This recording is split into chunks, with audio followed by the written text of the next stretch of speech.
যুদ্ধবিরতির চুক্তি অনুযায়ী গেল শনিবার ৬ জিম্মিকে মুক্তি দেয় হামাস। বিনিময়ে ৬২০ ফিলিস্তিনি কারাবন্দীকে ফেরত দেওয়ার কথা থাকলেও প্রতিশ্রুতি ভঙ্গ করে ইসরায়েল। এতে যুদ্ধবিরতির দ্বিতীয় ধাপ বাস্তবায়ন হবে কিনা তা নিয়ে দেখা দিয়েছে সংশয়। অবশেষে কারাবন্দীদের মুক্তি দিতে সম্মত হয়েছে ইসরায়েল। তবে ৪ জিম্মির মরদেহ ফেরত দিতে হামাসকে শর্ত জুড়ে দেওয়া হয়েছে। বিষয়টি নিশ্চিত করেছে হামাস। মধ্যস্থতাকারীদের ধারণা, বুধবার নাগাদ কারাবন্দী ও জিম্মিদের মরদেহ বিনিময় হতে পারে। যুদ্ধবিরতি অব্যাহত রাখতে জাতিসংঘে ইসরায়েলের প্রতি আহ্বান জানিয়েছেন মুক্তিপ্রাপ্ত এক জিম্মি। অপরদিকে ফিলিস্তিনিদের ওপর আগ্রাসনকে দক্ষিণ আফ্রিকার বর্ণবাদের সঙ্গে তুলনা করেছেন চুক্তি বিষয়ক ইসরায়েলের সাবেক মধ্যস্থতাকারী। No party to a conflict will negotiate its own dissolution unless it is destroyed on the battlefield or unless the root causes of the conflict are addressed. Hamas has not been defeated, and there will be resistance as long as there is the structural violence of occupation and apartheid. It is that simple. I need to make sure that the world know that the deal must go on in full and completely, in all the stages.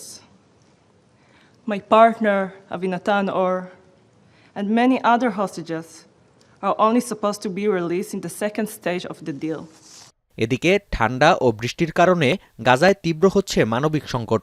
হাইপোথার্মিয়ায় আক্রান্ত হয়ে প্রাণ হারিয়েছে বেশ কয়েকটি শিশু। চুক্তি অনুযায়ী ৬০,০০০ ভ্রাম্যমাণ ঘর ও ২ লাখ তাঁবু সরবরাহের কথা থাকলেও তার ভগ্নাংশই পাঠিয়েছে ইসরায়েল। তারপরেও ঘুরে দাঁড়ানোর চেষ্টা করছে গাজাবাসী। ইসরায়েলি হামলায় ধ্বংস হয়েছে উপত্যকার ৯০% স্কুল, বাকি ১০% শুরু হয়েছে শিক্ষা কার্যক্রম। ১৬ মাস পর ক্লাসে ফিরতে পেরে অনেক শিশুই আনন্দে উৎফুল্ল ছিলেন। যদিও শিক্ষার্থী ও অভিভাবক সহ সবার কণ্ঠেই ছিল পুনরায় যুদ্ধ শুরুর শঙ্কা।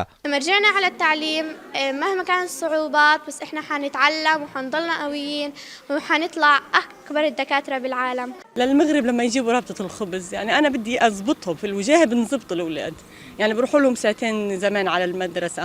গাজায় কিছুটা শান্তি ফিরলেও এখনও উত্তপ্ত পশ্চিম তীর। যুদ্ধবিরতির পর থেকে অপারেশন আয়রন ওয়ালের কারণে অঞ্চলটিতে প্রাণ হারিয়েছেন অর্ধশতাধিক মানুষ। আগ্রাসন থেকে বাদ যাচ্ছে না স্বাস্থ্যকেন্দ্র, যা নিয়ে উদ্বেগ প্রকাশ করেছে বিশ্ব স্বাস্থ্য সংস্থা। ফিলিস্তিনিরা ইতিহাসের সবচেয়ে বিপজ্জনক ধাপ পার করছে বলে মন্তব্য করেছেন দেশটির পররাষ্ট্রমন্ত্রী। يواجه الشعب الفلسطيني أخطر مرحلة في تاريخه حيث تمارس سلطات الاحتلال غير القانوني سياسة ممنهجة من القتل والدمار والتجويع والتهجير القسري والتنكيل والاعتقال.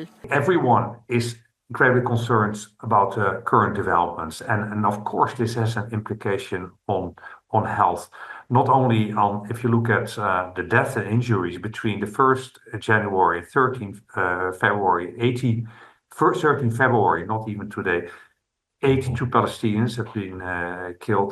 পশ্চিম তীরের অধিবাসীদের সংখ্যা গাজার মতো অঞ্চলটি থেকে ফিলিস্তিনিদের নির্মূলের চেষ্টা করছে ইসরায়েল। 2 দশক পর পশ্চিম তীরে ট্যাঙ্ক মোতায়েন সেই সংখ্যাকে আরও বাড়িয়ে তুলছে। নাফিয়া আরমান মনন, এখন বিশ্ব। কালার এক্সপার্ট, জর্জ স্যাপ এবং মাইল্ড অন হ্যান্ডস টেকনোলজি সমৃদ্ধ অরিক্স ক্রিস্টাল ওয়াশ আপনার লন্ড্রি এক্সপার্ট।